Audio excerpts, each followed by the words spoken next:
మా యాలూరు పెద్దది అనమాట. చుట్టుపట్టు పల్లెలు దండిగడాయి.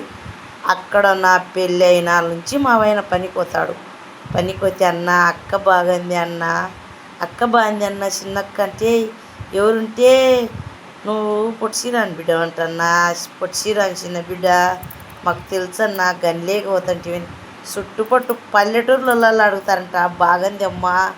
అడిగినా నేను చెప్పన్నా చిన్నక్కను అంటారంట. వచ్చినాక చెప్తాడు మా ఆయన. ఇంకా ఎక్కడెక్కటల్లా మళ్ళీ మా ఆయన పని చేస్తానులే, వాళ్ళకి మిద్దెలు కడతానులే. అప్పుడు వాళ్ళు వచ్చారు ఇంటికాడికి వచ్చి ఇంకా సీరియల్కి వచ్చారు. సీరియల్కి వచ్చి ఇంకా బాగా మాట్లాడిపోతారు. వాళ్ళకి మర్యాద చేసి పంపించా. ఇంకా మా ఆయన మిద్దెలు కట్టిన వాళ్ళు కూడా ఇళ్ళ కాటికి వచ్చారు ఆడిళ్ళు. ఇంకా అట్లా మర్యాద చేసి పంపించాను అనమాట. అందుకు మంచితనం. ఇంకా సీరియల్ తీసుకుపనికి వచ్చేది మా ఆయన మిద్దె కడతంటే మిద్దె కట్టినాడు కదా ఆయన భార్యను చూస్తామనేది, ఇంటికాటికి వచ్చేది. అట్లా పరిచయం లేకుంటే నాకేం తెలుసమ్మా.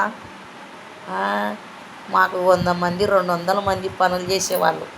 ఇంటికాడ ఉండకుండా నేను గనిపోతుంటాను అనమాట. అందరినీ కొట్టి కొట్టి పెడతంటిని. ఆ పరిచయం మనకు ఎక్కటెక్కటలల్లా